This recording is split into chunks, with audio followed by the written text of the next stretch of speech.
All right, everybody, I think we're going to get started. So I want to say Shabbat Shalom and Sukkot Shalom, Chag Sameach, and I hope that everyone that is here just not only enjoys the service and these incredible young people, but just being outside on a beautiful evening. It's kind of how we're supposed to spend Sukkot, is being outdoors. So this makes lots of sense, not only from a public health perspective, but also from a seasonal perspective, and just because it's good to soak up, the outdoors whenever we can. I want to say welcome, Bruchim Habaim, to all the people who are streaming this service, people who will watch it eventually as a video. We've got all different kinds of ways now to be part of services. Welcome to the family and extended family of our confirmands, our confirmation students, and welcome to members of CRC who showed up because this is the place to be on a Friday night. We have a special Siddur just for this confirmation service, and so if you'll open the books to page 2, this is another way of welcoming each other, to say how good it is, Tov, and Na'im, which means pleasant, when we gather together. Ma Tov, U'Manayim, Shevet Achim, Shevet Achim, Gam Yachad, Gam Yachad, Hine Ma Tov, U'Manayim, U'Manayim, Shevet Achim, Gam Yachad, Gam Yachad. One love, one heart. Let's get together and feel alright. Try that. One love, one heart. Let's get together and feel alright. That part was not in the original prayer, but this part.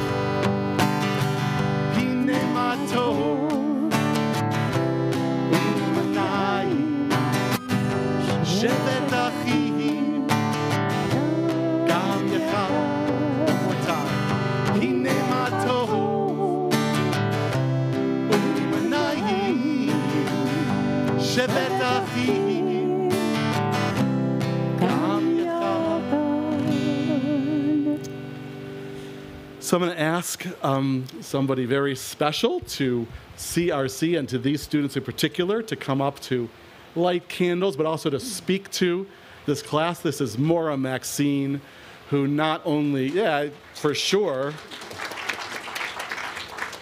Maura Maxine, who not only has been the director of lifelong learning for most of the years of these guys' religious education, which is being confirmed this evening, but also took them, was one of the staff from CRC that took them to Washington, D.C. when they were 9th graders, which was 2 years ago. It's kind of hard to keep track because they're 11th graders now, 9th graders then.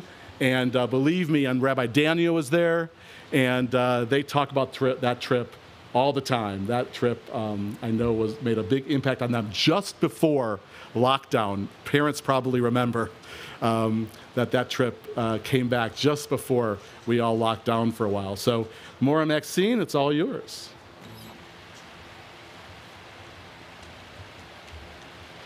There's matches there if you want.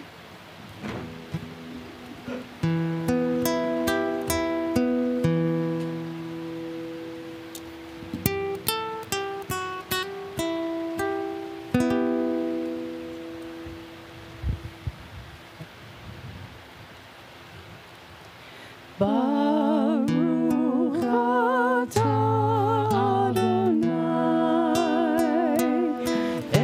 Eloheinu melech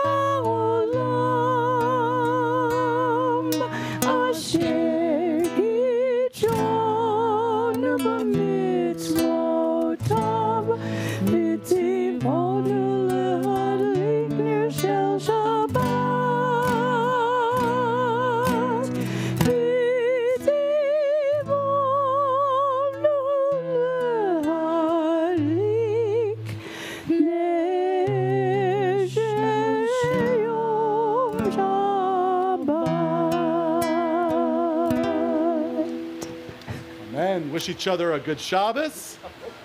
Maura Maxine, want to come up here? Come up here. No.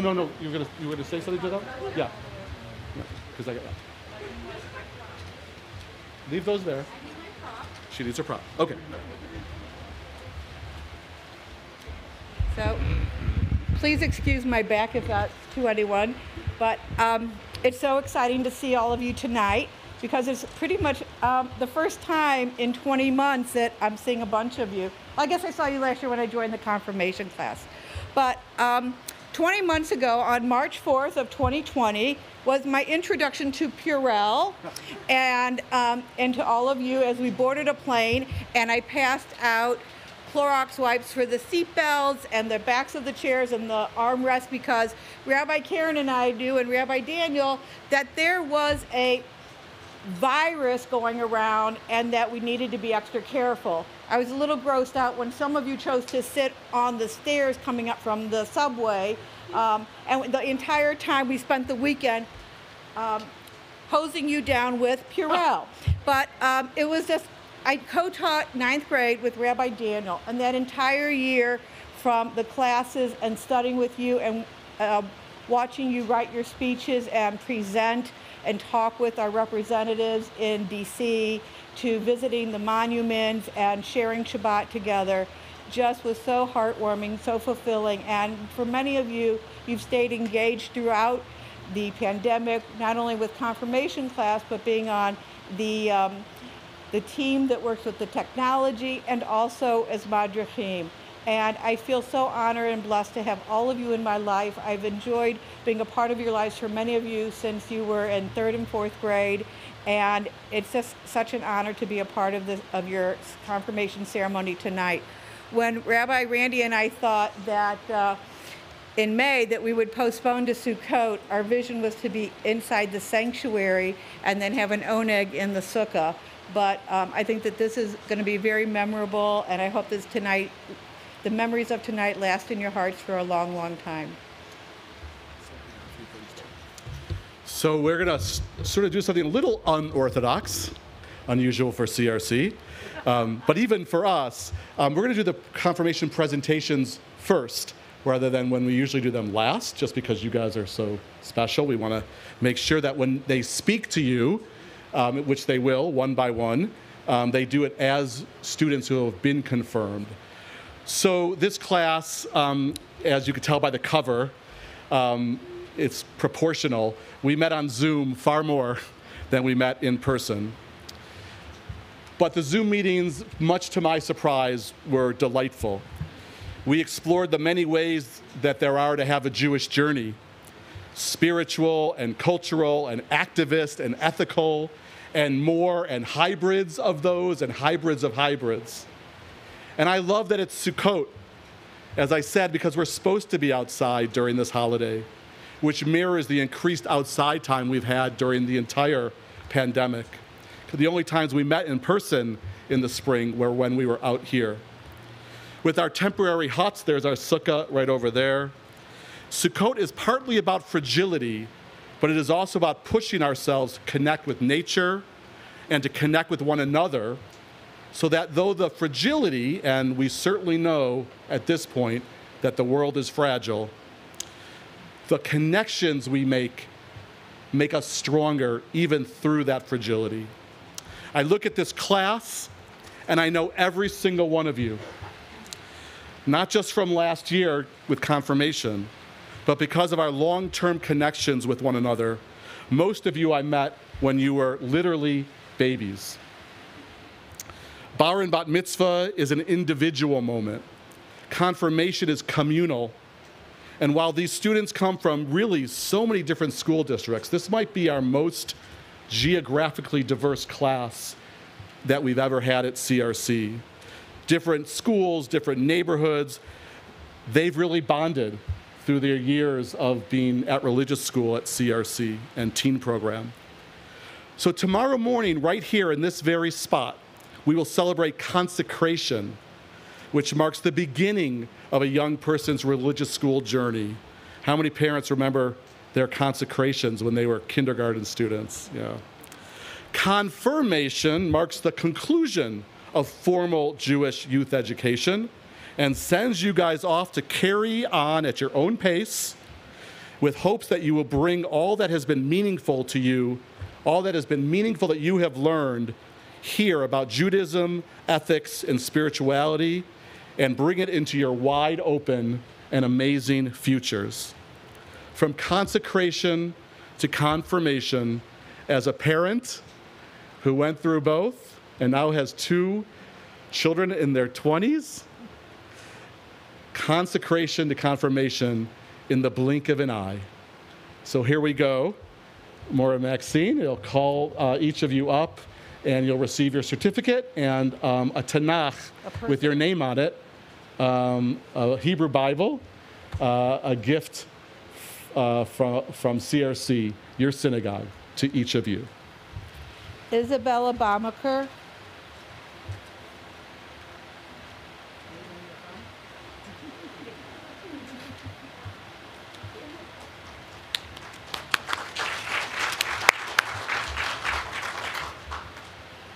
Dryden Bonner.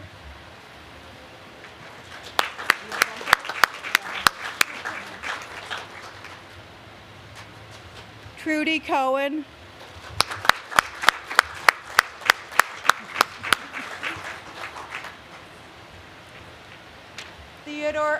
Theodore Elfenbein, or Theo, as I like to call him.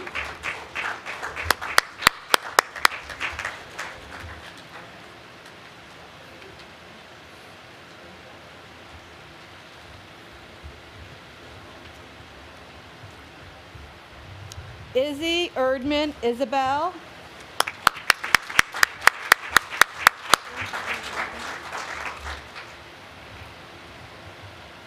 Benjamin Horowitz, who was, and he's the one that said when we said we're going to elbow bump, he goes, no, we're hugging.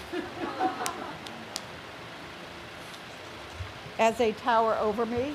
Delilah Huck.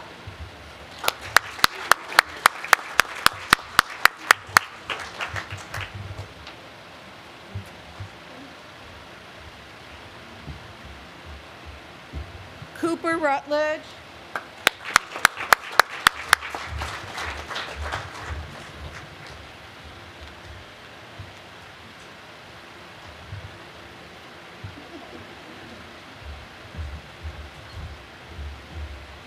Graham Sagal.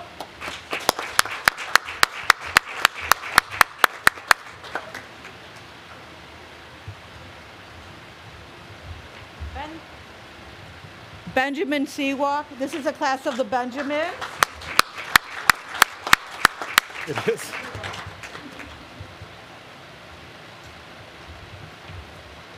And Benjamin Thamagu.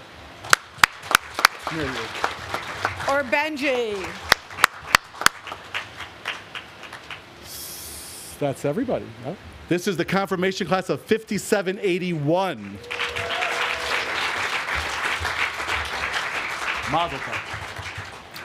So as you might have kind of seen as you peruse through the Siddur, this service is going to be short on prayers and long on reflections by each of our confirmation students. We're kind of cutting to the quick here. We want to hear from the students, and they will be the liturgy of this service. But I did want to sing one song with Andrew and Leslie on page 3. It's a traditional song that's sung around Shabbat tables. It's a song of greeting, and it's also a song about angels. And if you ask me, the angels are right behind me and right in front of me, and so we're greeting each other as our most angelic selves.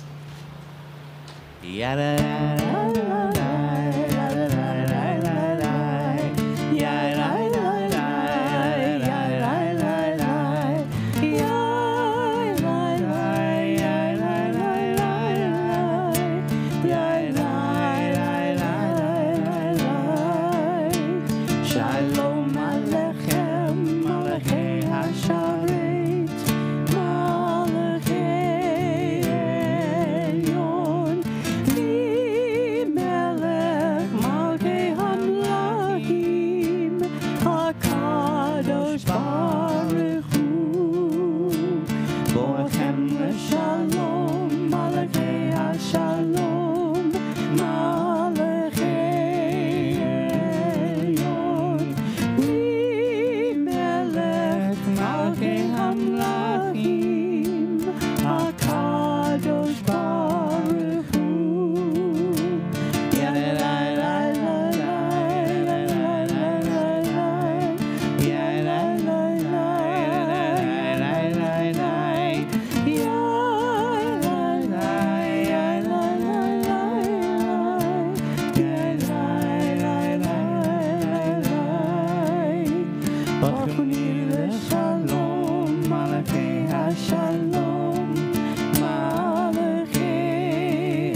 The theme of class was Jewish journeys, and so I asked the students if they would reflect, however they defined it, on their Jewish journey so far, and maybe some thoughts of where it's going to go into the future. They were open and honest and uncensored, as it should be, right? So we're just going to start and kind of see where your name is and come on up, and here we go.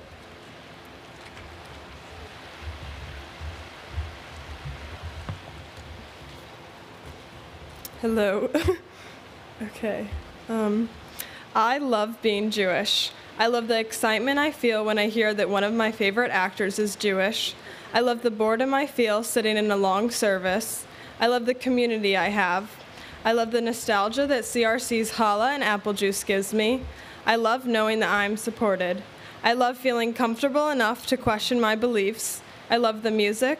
I love looking at the Friday night candles. I love knowing how to read Hebrew even though I don't know what I'm saying. I love talking about Jewish foods with my family.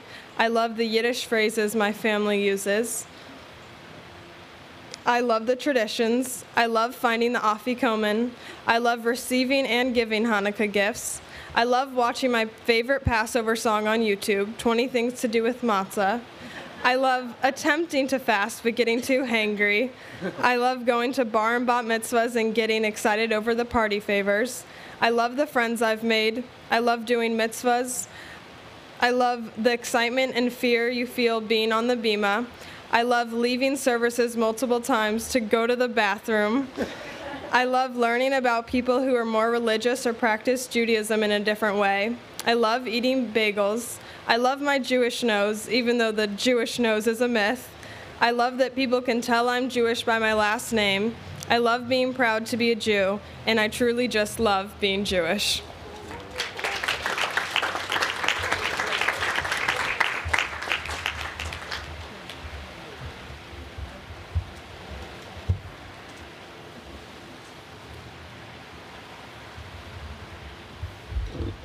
Ever since I was 7, I attended Camp Vermont in California. I'm not sure if many of you are familiar with Camp Vermont in California, but it's a Jewish overnight camp. As a young camper, there's like some prayer and study, but as you grow and become the age of a bar mitzvah, the camp feels in many ways as though it's like a Orthodox camp. Every morning when we daven for multiple hours, we were required to both wear tefillin and a talis. We even read the Torah on Mondays and Thursdays. Although this may seem normal to a lot of like longtime conservative Jews, as a 13 to 14-year-old boy, it felt extremely boring, and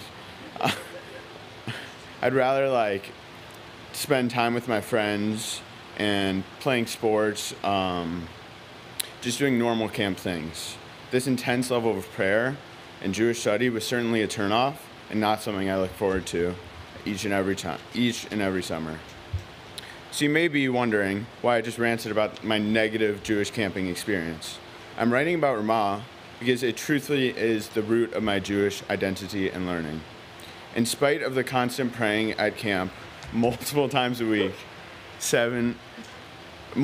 day, 7 days a week, I learned a lot about Judaism. We studied Torah, many midrashim, and a lot about Israel. At the time, I did not realize how big of an impact this had on me, both as a teenager and a Jew. For example, due to my Jewish learning at the camp, I can now tell others about many Jewish traditions and answer many of the questions that they have about Judaism. Some of the questions are as follows. Why do you wear that thing on your head? The Jew hat. Is Hanukkah Jewish Christmas? And why is this night different from all other nights? Looking back at my camping experience as a more mature person, on the contrary to what all my brothers say, I have come to realize how much of an impact camp has really made on me. I can appreciate my experience and squeeze the positivity out of it, despite my negative attitude at the time. This idea of finding positivity out of seemingly negative experiences can be applied to many things in life. For example, even though working out may suck at the time, once you think about the bigger picture, you can realize how important it truly is to you. So the next time you have a negative experience, try to think about what good can come out of it. Thank you, and Shabbat Shalom.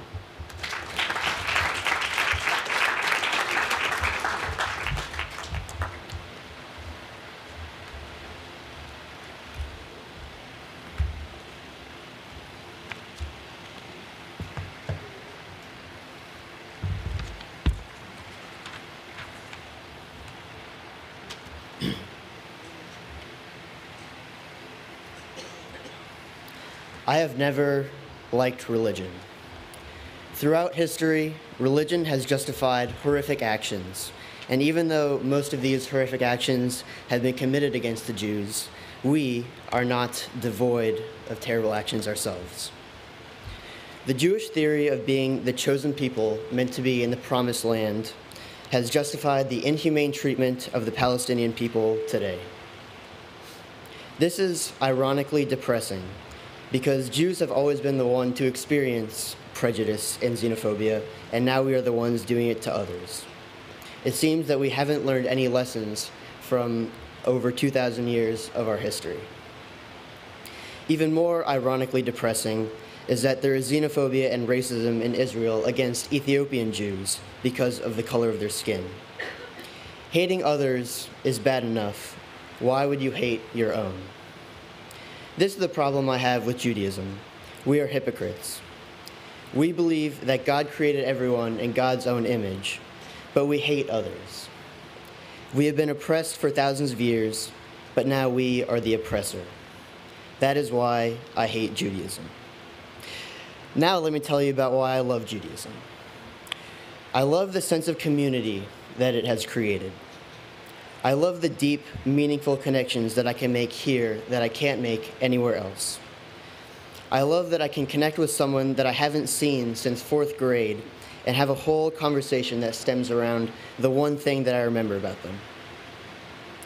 I love the good that this congregation does for its community, like providing resources for the less fortunate, protesting injustice, and providing a literal and metaphorical shelter of peace for you, those you love, and strangers in need. I love that we are not taught to think of Judaism as a rigid truth that we must follow. We are taught that everyone has their own Judaism, and everyone's own Judaism or Jewish identity is malleable to their own experiences and their own worldview. We are taught to have an open mindset about the world. This is why I love Judaism. Thank you.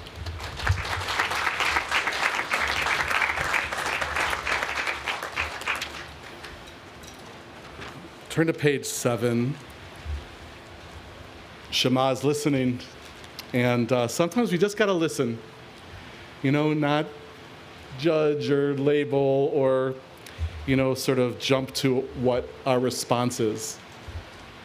I've learned that a lot over the years.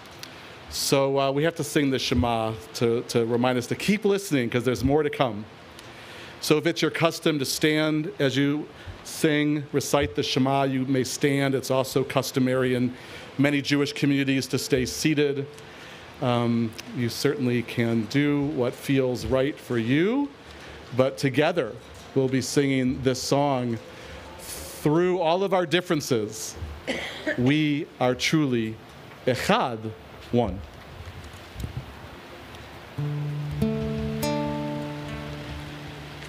We are one. We are one. We are one.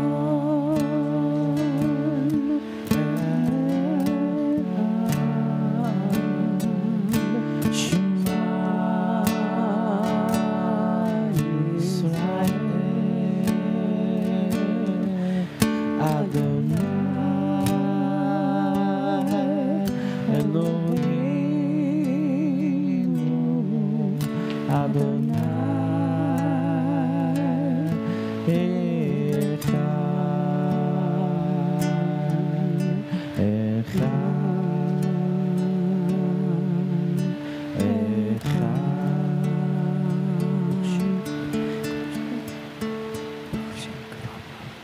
Please be seated. Dryden.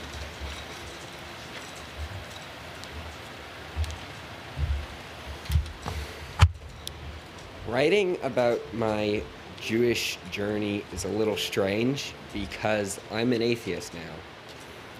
This was not something that came suddenly. It was because of my love of science. The idea of a creator deity doesn't make any sense with the evidence of how the universe was created. It doesn't mix with the idea of an afterlife.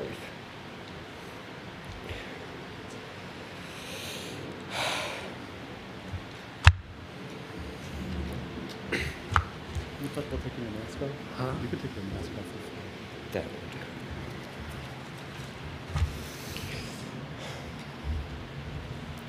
I could be convinced that these things that God exists, but I would have to have a lot of evidence. There's a quote I have here, but as Bertrand Russell said, if I were to suggest that between the Earth and Mars there is a teapot circling in orbit, if I went and added that you can't see it, then no one could disprove me. But that's ridiculous. Okay, I can't.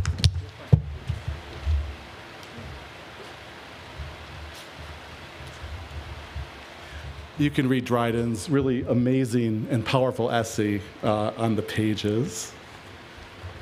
And we're continuing with Ben.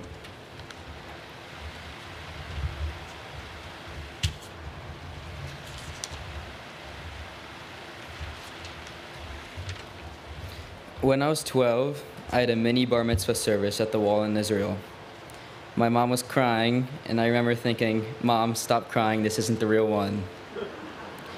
Before that day, I did not understand the significance in being Jewish. But after my bar mitzvah, and especially recently, I started to do research on the conflicts in Israel and digging into how the hate against Jews came to be. As I've still not found an answer, I have learned a lot more about Judaism, and I've become prouder about being Jewish, especially learning that there are only 14.7 million Jews in the world, or 0.2% of the world's population.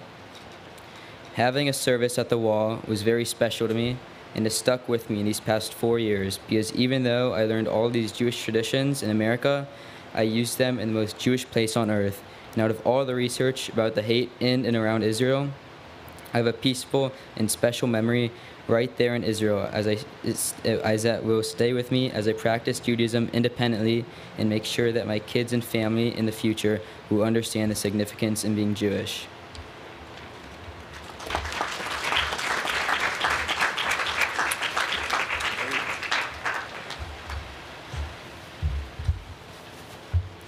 Okay.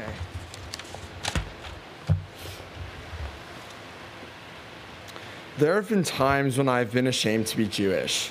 There have been times when I've realized that some closed-minded people think that the only aspects of being Jewish are chanting Hebrew, wearing yarmulkes, and getting bar mitzvahed. I've realized over the past few years that anti-Semitism is more prevalent than I'd been taught that it is. However, due to a strong connection with my Jewish community, I've been able to define my Jewish identity as so much more than just the stereotypes. Ever since I've been younger, I've never really been open about being Jewish.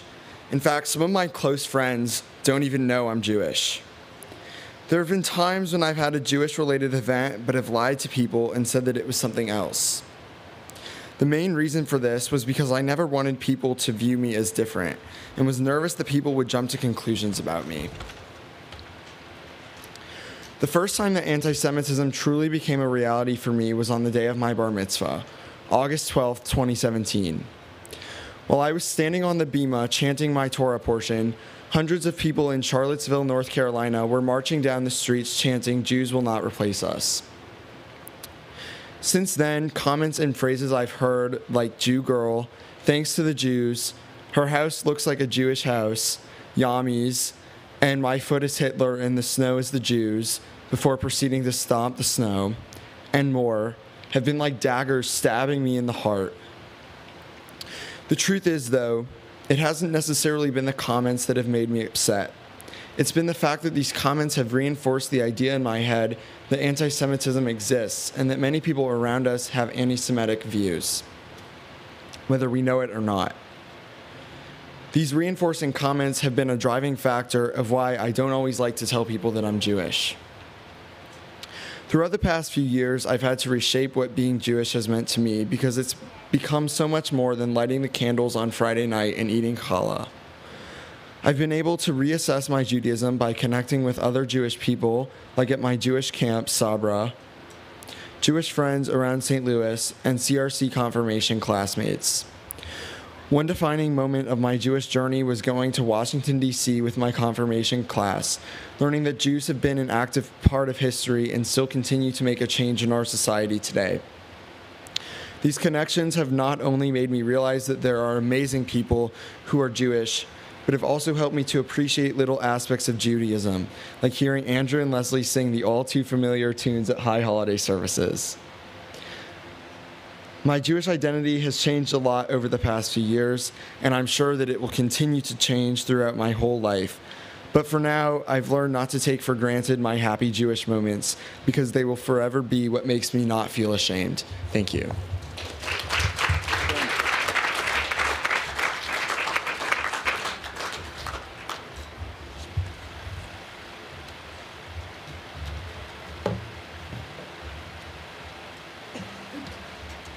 As I said, fragile world, but we have each other.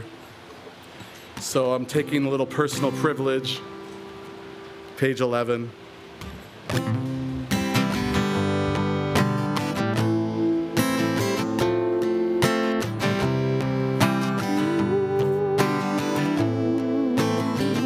The one thing I want you guys to know really is that even though I said that confirmation is the end of formal Jewish learning, it's not goodbye. And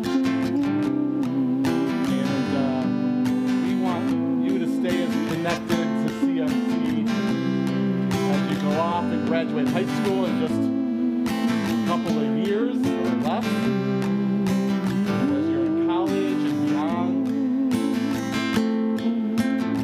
This is your Sukkot Shalom, shelter of peace. Each and every single one of you, those of you that are here tonight, the confirmation students that are not here, this is your Sukkot Shalom. We do this because of you, because we love you. And as I said, we're not done yet. We're still going to New York together. But I hope you feel a sense of peace, and that you feel a sense of peace, and that everybody, near and far, those we know and those we don't, feel the sukkah of Sukkot extending over them and over us in this very challenging time.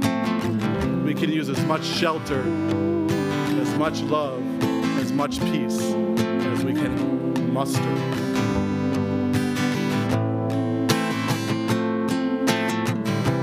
Take this soul, living in my skin and bones. Take this soul and let it sing. Yahweh, Yahweh, always paid before a child is born. Yahweh,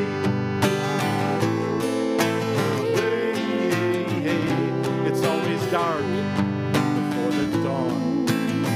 Hashkivenu, here we go. Hashkivenu, Adonai, Eloheinu, Shalom, V'hamidenu, Shomeinu, L'chaim. Hashkivenu, Adonai, Eloheinu, Shalom, V'hamidenu, Shomeinu,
Shabbat Shalom, a shelter of peace for you, for those you love. Shelter of peace around the whole world, all creation, everyone and everything we wish for, we pray for, we hope for. Peace. Amen.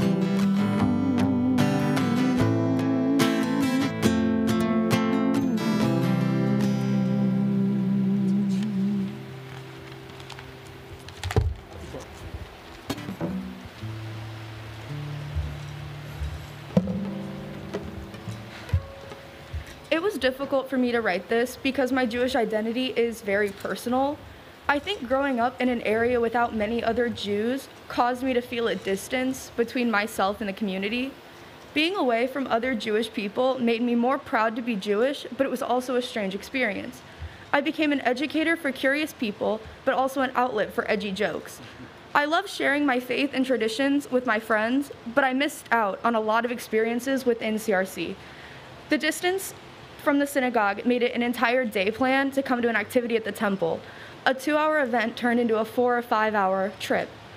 COVID-19 was a horrible experience, but it also allowed me to attend more meetings because they were online. And for a while, I did feel more connected to a community. The distance and newer connection helped me realize that there are many ways to be Jewish. For me, the core of Judaism is Tikkun Olam. I remember in 5th grade, it was my first year at CRC, and I was listening to someone talk about getting arrested at a protest, and I remember being in awe about it. I don't know for sure why, but I think I couldn't imagine believing so strongly in a cause that I would get arrested. I think the feeling of awe stuck with me. Every time I see someone standing against injustice, I automatically admire them. Eventually, I hope to be someone like that. I have always felt some responsibility for improving the world, and that fell within Tikkun Olam, before I even knew what it was.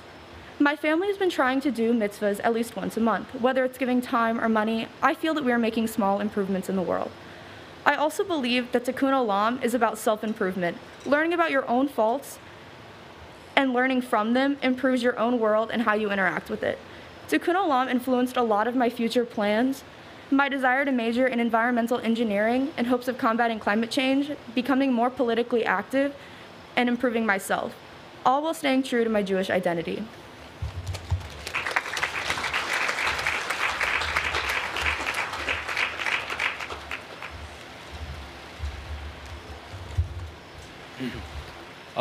From a very early age, Judaism was a significant part of my life. At 5 years old, I was enrolled at Reformed Jewish Academy, which would go on to become Saul Mirowitz Jewish Community School. From kindergarten to 8th grade, I would have services at school regularly. I read from the Torah for the first time in 3rd grade, and on top of that, I came here to CRC. I learned Hebrew, I memorized all of the prayers, and I went to more bar mitzvahs than I can count. However, what truly opened my eyes to what Judaism is was my trip to Israel in 8th grade. It wasn't anything as cliche as touching the kotel and having some sort of spiritual awakening, but it was in the people that I saw. Walking through the streets of Jerusalem, almost everyone I saw wore a kippah. And there's something very special when I sang and danced with absolute strangers on Shabbat. The only thing that brought us together was our Judaism. But this wasn't anything that I hadn't experienced before. Dancing with strangers in Israel reminded me of the countless times I've joined arms with people here at CRC at the end of services, or clapped and sung during the high holidays. My trip to Israel made me realize that Judaism is more than just a religion. Judaism is lighting candles on Shabbat with my family, and saying the same blessings over the candles surrounded by dozens of community members during services. It is going and lobbying my state representatives in DC with a great group of people, or volunteering at a soup kitchen. It is helping plant a community garden that helps feed the needy in our communities. To me, Judaism is prayer and song, and a relationship with God. But above all else, it is living the value, love your neighbor as yourself, and the attempt to leave the world better than you found it. Tikkun Olam, that Jewish goal of repairing the world, is a task that no single person can do. But I've been blessed to have so many opportunities to help do what I can to help others. As I move forward in my journey through Judaism and the much larger journey of life, I will be forever thankful for everyone here at CRC for being such a beautiful community that has inspired me to help others. Shabbat Shalom.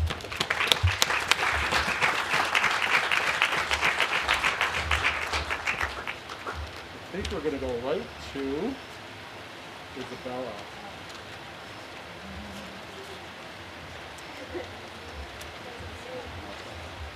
All right. Isabella, if you want, you can go next. Huh? If you're comfortable. Oh, yeah, I was gonna. Okay. Hi, everyone. My name is Isabella, and I'm going to talk about food and spirituality, about my Jewish journey. Okay. Food and spirituality have always been heavily intertwined for me throughout my life. Growing up, food was my love language. And it was what brought me and my dad. Dad, stand up. Everyone say hi, Ori. It was what healed me through my mother's chemo treatment, and with a perturbing sense, what made me helpless. In Jewish culture, you are raised to love your family dishes and to always indulge in food. To experience the braised brisket and roasted vegetables at Rosh Hashanah. To eat that one meal with a family friend you've never seen before, but you feel like it's family. Literally all of my family in Israel. Did not know I had that many cousins. Won't get into that. For me, my dad is the most inspiring foodie I know. He made me passionate about the spices, aromas, and the obvious chunks of coriander and yellow rice. Shakshuka and schnitzel, ice cream from my grandmother's fridge, my middle school cafeteria's grilled cheese, and matzo ball soup, Israeli salad with couscous, curries, and salyuts of spicy broth. Being Israeli has taught me to be creative and to love my roots. Food from my dad's kitchen taught me the essence of Israeli ingenuity. My mom taught me about health. When she was diagnosed with multiple myeloma, she would have certain phases. Passionate phases. Green juice, zucchini noodles, gluten-free, vegan, non-GMO, homegrown, garden stuff, I don't know. Many people would say that this was toxic. A 7-year-old should not be exposed to such diets, but my mom made me feel clean. Living with my mom, my relationship with spirituality was about being in control of what happened in my life.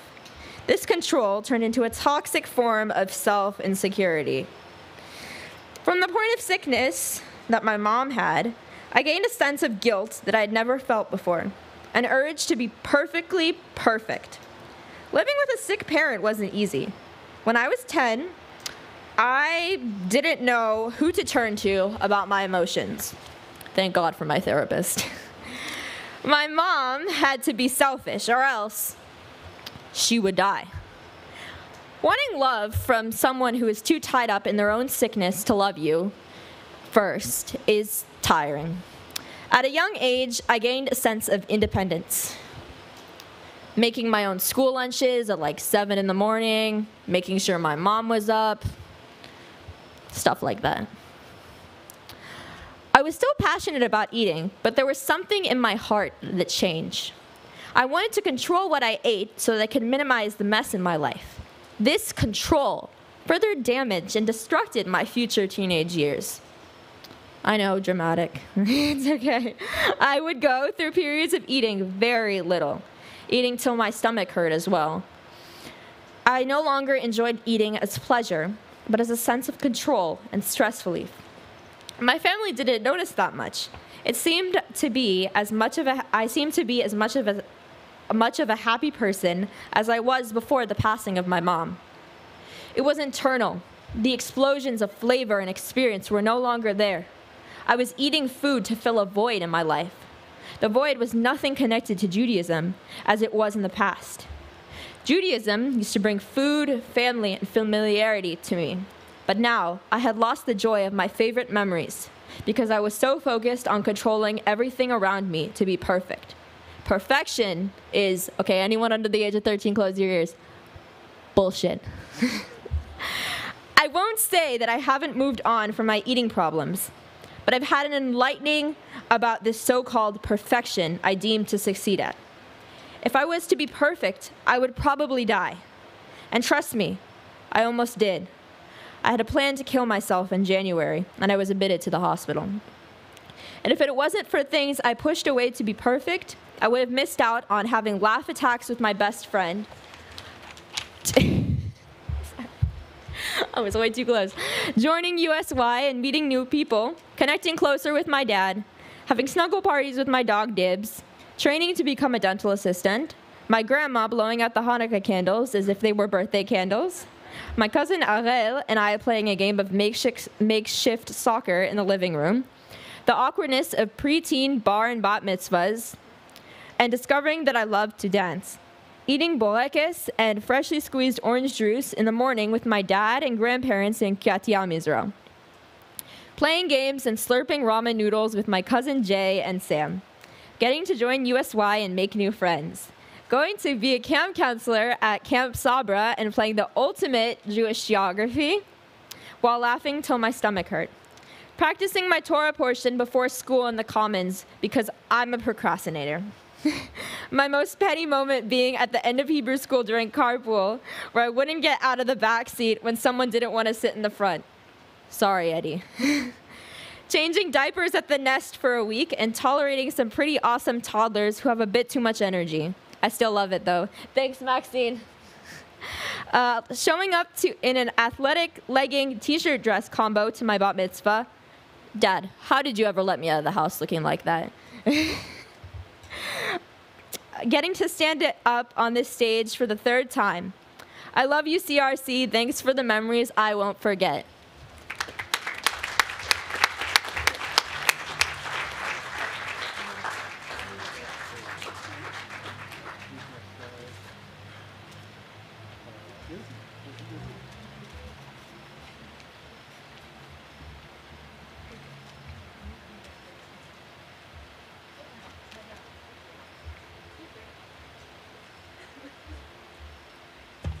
Hi, as I said, I'm Izzy.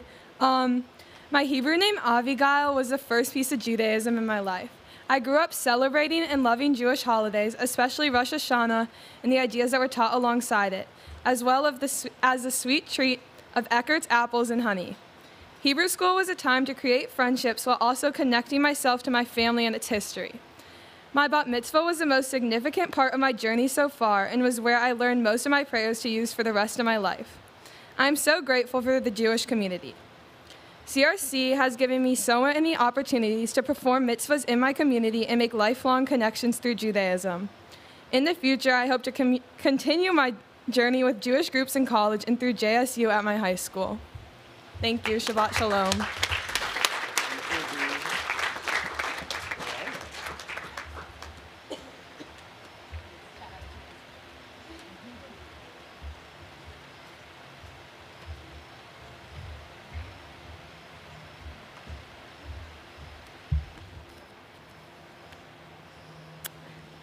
Hi, I'm Delilah. When I was little, I knew I was Jewish. My family celebrated all the high holidays and traditions, and I knew what to say when lighting the candles on Hanukkah. I knew I was Jewish, but I never really cared. It wasn't until May 11th, 2019, when I started loving it. My bat mitzvah taught me how proud I am to be a Jew. My bat mitzvah taught me how important my community at CRC is and how being Jewish is one of the biggest ways I identify myself. Most Jewish kids grow up preparing for their bar or bat mitzvah. I had no clue. When I was 12, I had attended several bar and bat mitzvahs. I asked my family if it was possible for me to get bat mitzvah. I knew it was late, but I loved looking at the way the congregation came together to celebrate the coming of age of another Jewish kid. I wanted to be that Jewish kid. They said it would be tough, but if I worked hard, I may be able to do it. In order to have a bat mitzvah as a kid who had quit Sunday school in the 2nd grade and never learned another word of Hebrew, I had to take weekly Hebrew lessons and schedule my bat mitzvah a year late because at the time I was in 7th grade, but wouldn't have been ready until 8th grade. I was still 13 though, so. It took a lot of hard work, but by the date my big day was scheduled, May 11th, I was ready. It was one of the most moving days of my life. The sanctuary the sanctuary was packed with friends, family, and even congregation members I didn't know. I felt so loved and so accepted standing in the front of the room chanting words from the Torah. The most meaningful part of the service was the way my family was involved. My grandpa, Papa Tom, was able to hold the Torah and pass it down to me, which was amazing. He died a year later, and I will forever be grateful he was there to watch, and hopefully I made him proud. Ever since that day, I've been able to make connections with the people in my community and learn more about the Jewish faith. I love being Jewish because I know I will always have a family, and I know exactly where I belong.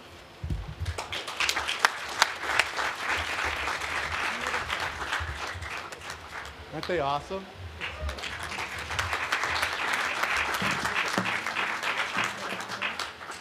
So in a moment, I'm going to have the students leave the bima here and either sit with their families. Some of them have to go. They're juniors now, and it's a busy fall, and there's events happening at school. But we had to sing Lechi Lach. Sang it at some of your baby namings. We sang it at your consecration for those of you that were here and started a religious school here at CRC. Some of your bar and bat mitzvahs. And it's about going off on a journey, which we do every single day, really. But this journey you're going off on is a really significant one. A couple more years of high school, and off to college. And I know for a fact that you guys will go forth and be a blessing.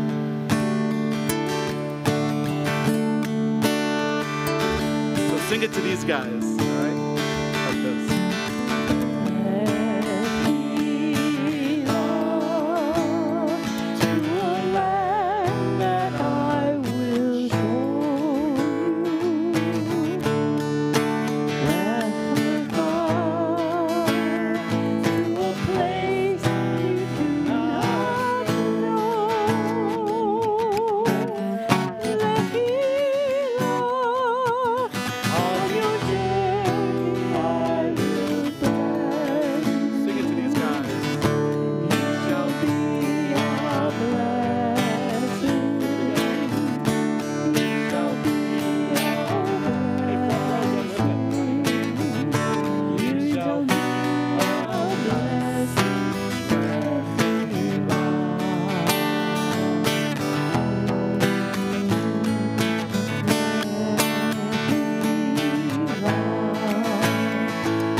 Simchat Chaim means to a joyful and happy life.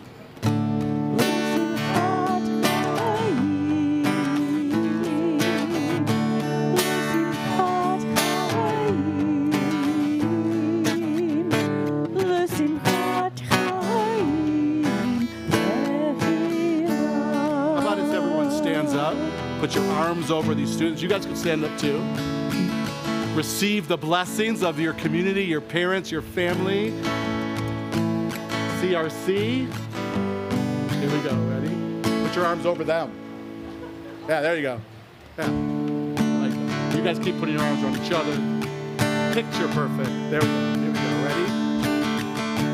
You shall be.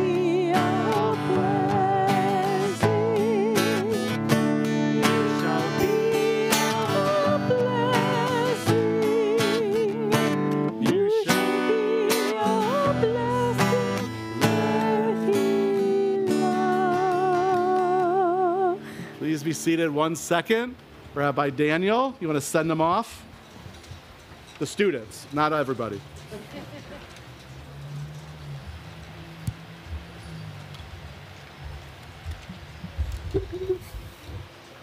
I love you all. Isn't this just an amazing group of young people, right?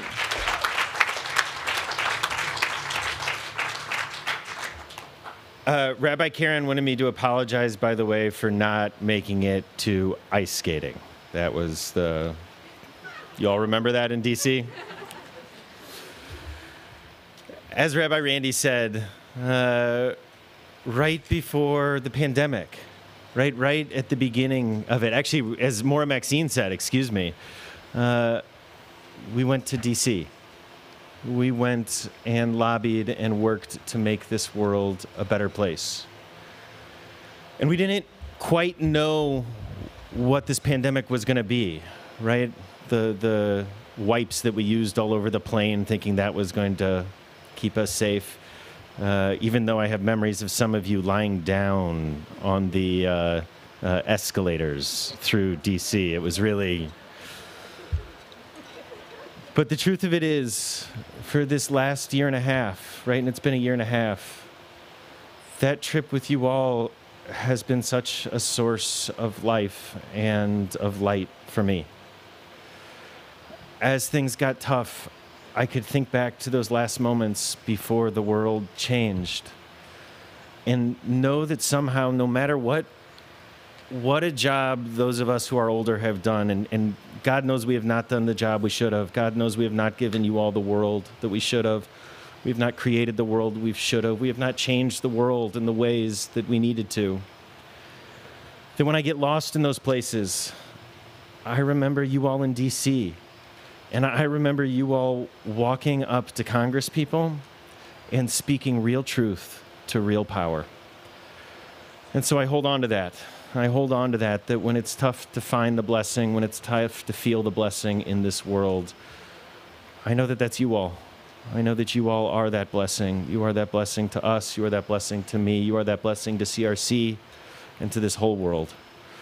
So I know you all are going to go on to do amazing, beautiful, incredible things. I know the world is better because each of you are in it, and each of you spoke your Torah so beautifully and so powerfully tonight, each one of you, really. And so thank you. Thank you all for being you, for being the neshamas that you are. I hope whenever you are back in CRC, that you will always know that when you walk through these doors, you walk into a space where you are loved, where you are treasured, and where there's a lot of people who are cheering you on. Shabbat Shalom, y'all.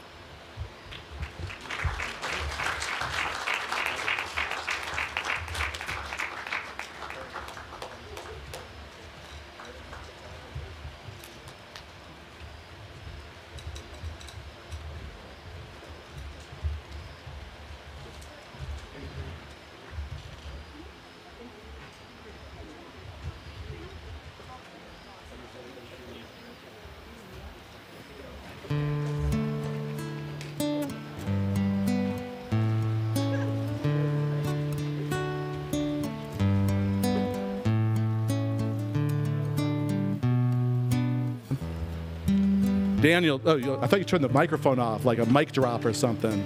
But we do want to make sure we save time for Kaddish, for those of you who would like to say Kaddish for a loved one, and for those of you streaming who would like to say Kaddish. And so just really quickly, tomorrow morning, as I said, is not only consecration, but is our celebration of Simchat Torah. Even though Simchat Torah is not until early next week or mid next week, Shabbat is our day of gathering, so we're going to do the Klezuntites, and we're going to do the Hakafot, and we're going to, just like we had confirmation tonight, we'll have consecration for the little kids tomorrow. That's the main thing. There is going to be a Sukkot picnic on Sunday, a day after tomorrow, at 5 o'clock, open to everyone in the community. Bring your own picnic. There's our sukkah. And there's going to be a Kona shaved ice machine from 6 to 7. So come on over for that. But now, would like to ask those of you who are here to say Kaddish for a loved one to please stand. We want to recognize you and hear the names of the people you're remembering. I know there's people at home who are streaming who are also wanting to remember people in their lives. So Is that Sarah Marks? Yes. Oh, Sarah, welcome back. Welcome back. It's been how many months? 6 months with your mom of blessed memory, taking care of her, and oh my gosh, back on a Friday night. Where else to be in St. Louis? So go ahead and let us know. You're saying Kaddish for. May her memory be a blessing. And the Mungos.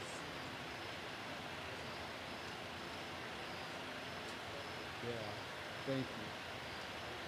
We're thinking about you guys. And in back. Up and by. A blessed memory. Thank you. Thank you. Thank you. Thank you. And in back. Thank you, Lord. Thank you. And over here. Thank you. We remember them. And in the corner. Thank you.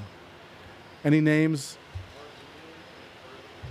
The Melser family, yes, our, Rachel's parents, yep. Ollie Booker, Claire Booker, Eric Burrell, Deborah Hill. So now let's ask everyone to stand together. Randy? Oh, go ahead, I'm sorry. Yep. It's not my mother's yard site, but her birthday was yesterday. She would have been 98. Lois's birthday, yeah. If Lois was here with us, she'd put her birthday in the Jewish light. Oh, she would. Right? And Andrew. I'm going to go ahead and stand for my dad. It's Mondays. Yeah, no, I was going to read your dad's name. Thank you. Gene. Monday's his yard site, and I'll never forget visiting him and giving him the priestly blessing. It's still a big deal, my man. Never forget it. So, and love to your mom. Going to add a few names that we're remembering as a community. It is the yard site of Charles McCurry, who is Angela McCurry's father, and Rose Goldman. Is Maxine still here? Maxine, your grandmother of blessed memory. Alfred Hollander, Bob Hollander, who's a Friday night regular when we're not having a pandemic. Alfred is Bob's dad of blessed memory. It's also the yard site of Theodora Lazarus, Alice Block's mother, and Gene Bollinger, Andrew's dad, and Dina Bornstein. Dina Bornstein was Mindy Bergwitz's mom. Some of you know Mindy. For many years, I drove Dina to CRC on every Friday night when I did services. She lived, I don't remember all the names of those places, but on McKnight, probably McKnight Place. What's that? Thank you, Brentmore. So I would pick her up, and this happened for years, and she started calling me in front of Amy. She said, "I'm Randy's Friday wife." That's a true story. Jack Shapiro, Papa Jack, Debbie Polinsky's father, who I knew very well. And Ida Enton, Harriet Enton's dear mother. And then some of the recent losses in our congregation and members in the past year. Just recently, Beatrice Daniel, who is Hillary Engelhardt's mother and Steve's mother-in-law, just passed away. And they're coming back tomorrow. And of course, Steve lost his own mother just months ago. Very difficult time for the Engelhardts. Dana Kroll, a young woman who died in Los Angeles, and I did the Shiva for her in St. Louis just the other night. For Judy Hunter, who was Tim's mother and Robin's mother-in-law. For Linda Holtzman, a member of CRC and Alex's mom. For Bernard Davis, who was Laura Davis's father and Todd Oberman's father-in-law. For Allison Abbotts and Josie Abbotts, the daughter and the granddaughter of Linda and Marty. For Joan Zucker, who was the grandmother of Joe Essman and the late Susie Essman's mom. For Suzanne Cooperman Gill, who was a cousin of Diane Meyer. And then for members, Karen Margot and Andrew Rockman. For Judge Roberta Hitt, who lived just down the street with her husband David, who was here at Yizkor the other day. For Andy Neiman, a wonderful young man. Just a sad and tragic story, and we love him and miss him. For Marie Elaine Nicholson, who was the mother of Beth Roberts, and her granddaughter Hannah's bat mitzvah is coming up in October. For Alex Hochberg, a young man and a member of CRC and the son of Steve and Gail. For Gail Hollefeld, who is Jill Hollefeld's mother. Dan Sokol, a longtime member of CRC and Rose Lynn's husband. For Orietta Cohen, Lucy Ann Cohen's mother and Kurt's mother-in-law. Michael Kiernan, a wonderful dad and husband of Deborah Catan. And for Emily Engelhart, Steve's mom and Hillary's mother-in-law. And for our member Robert Fauser, and for our member Jack Oglander, Vicky's husband and Tali's father, and the grandfather, the pop of Levi and Isaac and Micah. And Isaac's bar mitzvah is coming up in the next cycle. For Louis Myers and Lizzie Pressberg. And I know Nancy, somebody just passed away today. Will you say her name? Excuse me? Yes. Thank you. Thank you. And so with all of their names and all of their memories, we say together this ancient prayer that helps us just for the moment bring them right back here into our hearts and souls, all of them, kind of like their ushpizin, like their guests in our sukkah, who we've loved and lost, but still are connected to with all of our soul. So on page 18, we say together the words of our Kaddish for our loved ones who have passed away.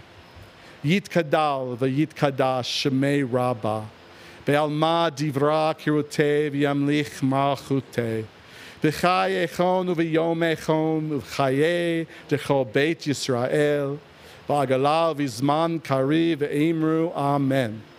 Yehei shemei Rabbah mivarach le'olam olmei olmaya. Yitbarach v'yishtabach v'yitpa'ar v'yitromam v'yitnaseh v'yithadar v'yithaleh v'yithalal shmei dekudesha brichu le'ela min kol birchata v'shirata tush bechata v'nechemata da'amiran be'alma v'imru amen. Yehei shlam rabba min shemaya v'chayim aleinu ve'al kol Yisrael v'imru amen. Oseh shalom bimromav, hu ya'aseh shalom, aleinu ve'al kol Yisrael, ve'al kol yoshvei tevel, ve'imru, amen.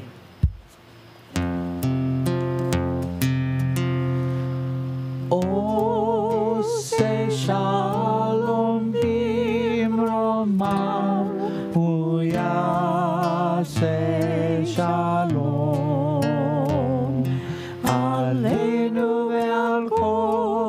Israel, ve'imeru amen. Oseh shalom bimromav, hu ya'aseh shalom. Aleinu ve'al kol Israel.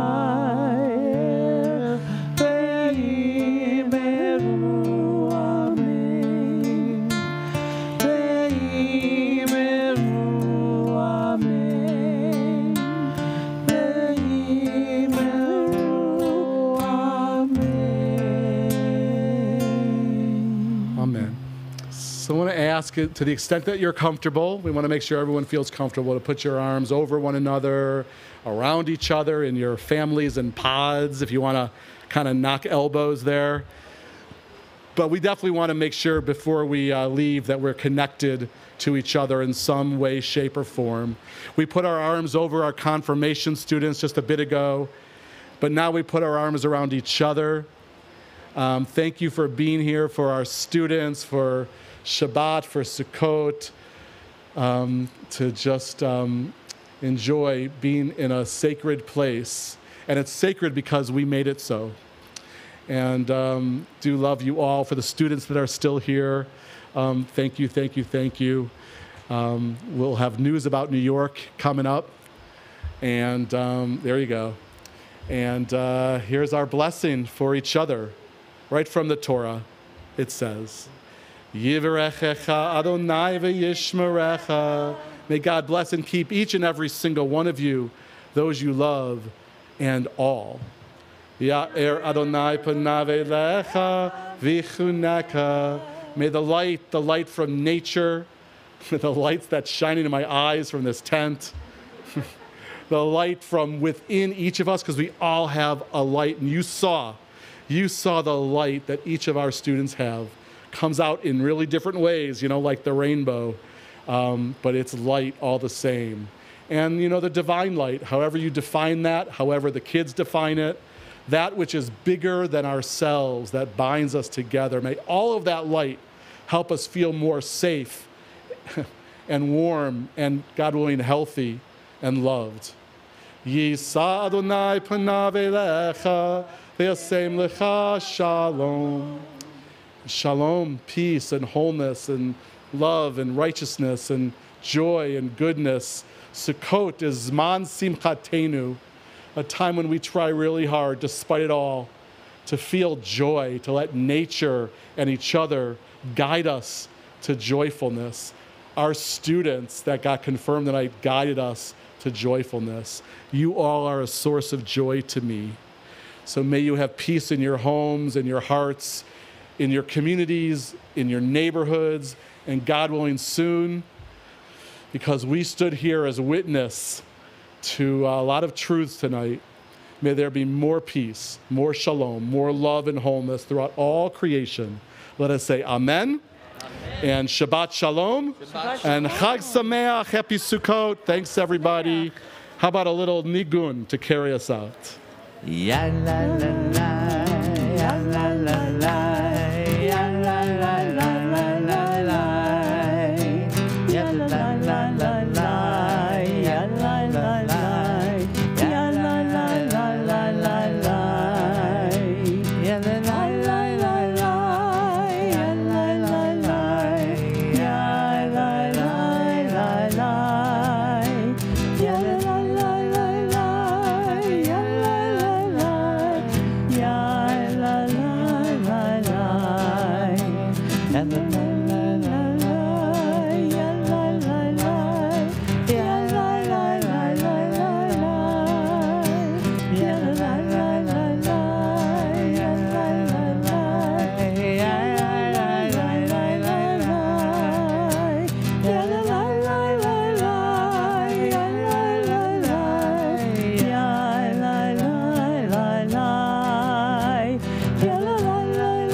Shamru b'nei Yisrael et ha-Shabbat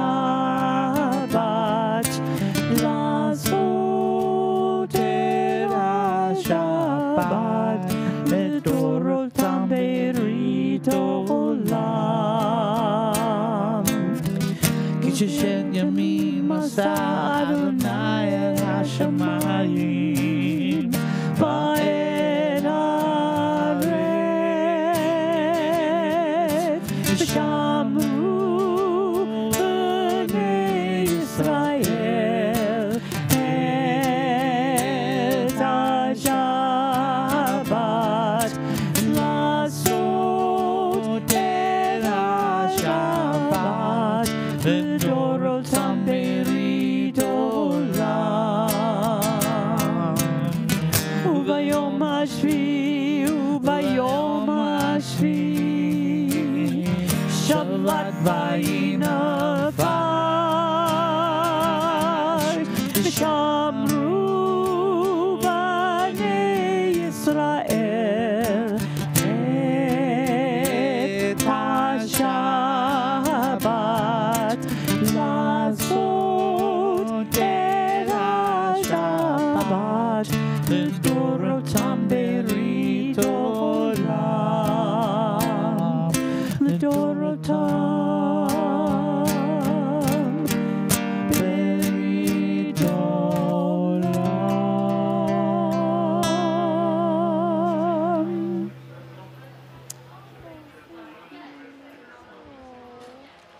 Sarah, Shabbat Shalom.